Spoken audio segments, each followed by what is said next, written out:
Can a medieval dance craze unlock the secrets of modern pandemics? It sounds improbable, a bridge across centuries.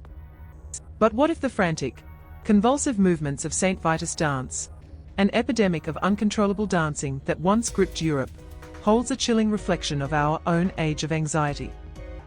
Forget the Black Death, this was a plague of the mind. Imagine entire villages seized by an invisible force, compelled to dance until exhaustion, until death. Was it demonic possession?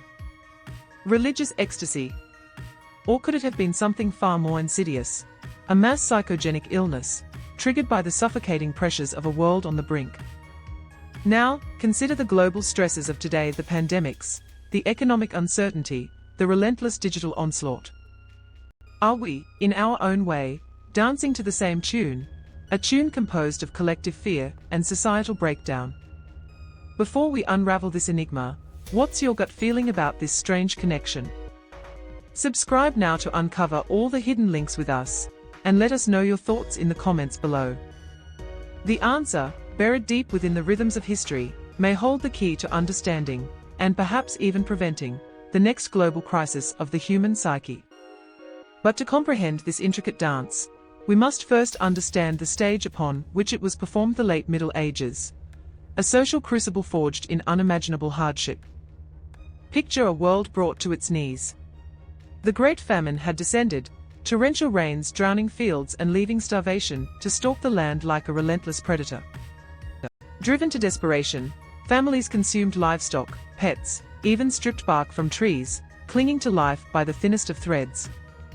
Then came the Black Death, a scythe that swept across the continent, leaving societal structures in tatters and hearts scarred with grief. England's Statute of Labourers, a ham-fisted attempt to control the decimated workforce, only fueled resentment and deepened the chasm between the powerful and the powerless. Religious fervor intensified, manifesting in the chilling spectacle of self-flagellating penitent crowds, a desperate, blooded plea for divine mercy in a world seemingly abandoned by God.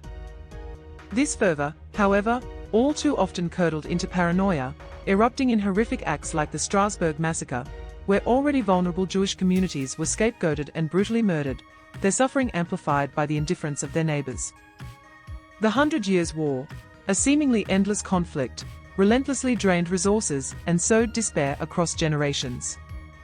Even art reflected this morbid reality, with the chilling Danse Macabre serving as a constant reminder of the inescapable inevitability of death. Is it any wonder that the seeds of rebellion, like those sown in the bloody fields of the peasants' revolt, took root in such fertile ground? From the ashes of despair, a new and bewildering affliction emerged, seemingly conjured from thin air. In 1374, Aachen, Germany, became the epicenter of a bizarre phenomenon: the St. Vitus Dance.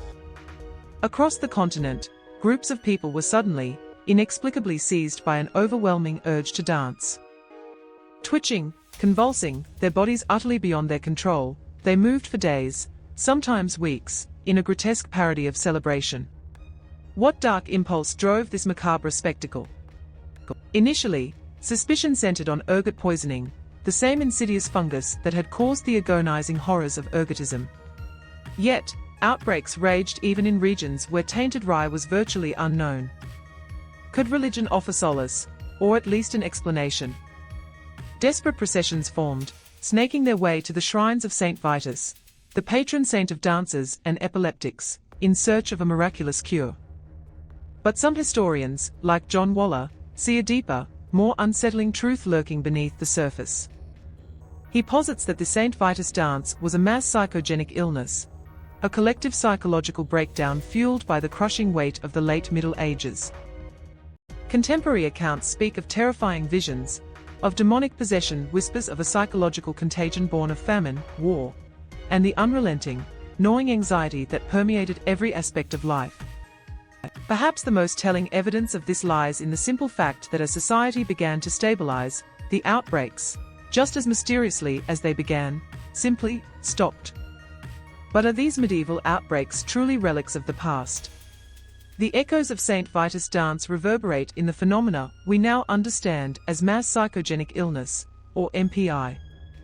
Defined by the swift propagation of illness signs and symptoms within a group, MPI arises from a nervous system disruption, manifesting as physical complaints devoid of organic origin.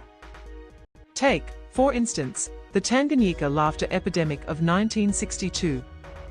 It began with a handful of students in a small village school, but it rapidly escalated, impacting over 1,000 individuals across 3 villages. Schools shuttered their doors, paralyzed by uncontrollable laughter, crying fits, fainting spells, rashes, and respiratory distress. The outbreak stubbornly persisted for 18 long months. Or consider the more recent, and still perplexing, Havana syndrome, which first surfaced in 2016. US diplomats and intelligence officers reported acute ear pain, vertigo, nausea, headaches, and cognitive impairment. While a 2020 report floated the possibility of directed microwave energy as the culprit, the mystery endures, the symptoms bearing an uncanny resemblance to those of historical outbreaks. The unifying element: elevated stress, anxiety, and a pervasive societal unease, a breeding ground for psychological contagion. The human brain, that intricate landscape of connections, may hold the critical clue. Consider mirror neurons, those fascinating cells that fire both when we perform an action and when we observe it in others, creating a neurological echo within us. Witnessing another's distress, particularly during times of heightened alert and vulnerability, can ignite our own sense of unease. Studies reveal shared patterns of brain activity, especially within regions linked to emotion and sensation, when we observe pain or suffering in someone else. Chronic stress weakens the prefrontal cortex, our brain's emotional regulator, leaving us acutely vulnerable to social influence. Furthermore, individuals grappling with social anxiety exhibit heightened activity in the amygdala, the brain's fear center, when exposed to negative social cues or perceived threats. This confluence of factors creates a perfect storm: a population already primed for anxiety, neurologically wired for emotional contagion, and struggling under the weight of relentless pressure. Indeed, a quantifiable link emerges when we examine modern studies tracking collective stress levels via social media, revealing a population-level anxiety that eerily mirrors online behavior, suggesting a profound and pervasive societal unease. This societal unease is hardly new. A recent 2023 study reveals that a staggering 76% of adults feel stressed about the nation's future, a sentiment that strikingly echoes the anxieties of medieval peasants confronting famine, plague, and relentless war. Mistrust in institutions is rampant. The Edelman Trust Barometer 2023 reveals a record low, with a mere 48% expressing belief that they are not being misled, a chilling reflection of the medieval church's waning authority.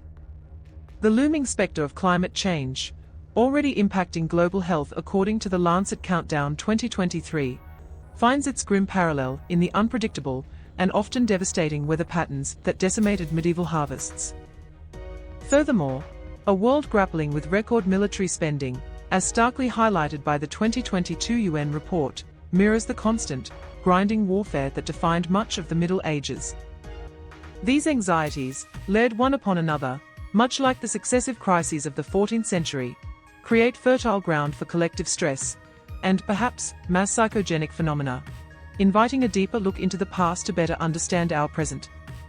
In conclusion, the St. Vitus Dance, seemingly a bizarre anomaly of the Middle Ages, offers a potent lens through which to examine modern anxieties and mass psychogenic illnesses.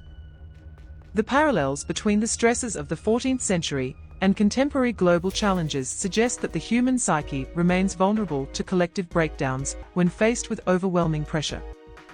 Understanding the historical context of such phenomena can provide valuable insights into mitigating and preventing future crises of the mind. Exploring the St. Vitus Dance epidemic of the Middle Ages as a potential case study for understanding modern mass psychogenic illness and its triggers, drawing parallels between historical social anxieties and contemporary global stresses. What lessons do you believe history offers us in navigating the anxieties of our modern world? Share your thoughts in the comments below.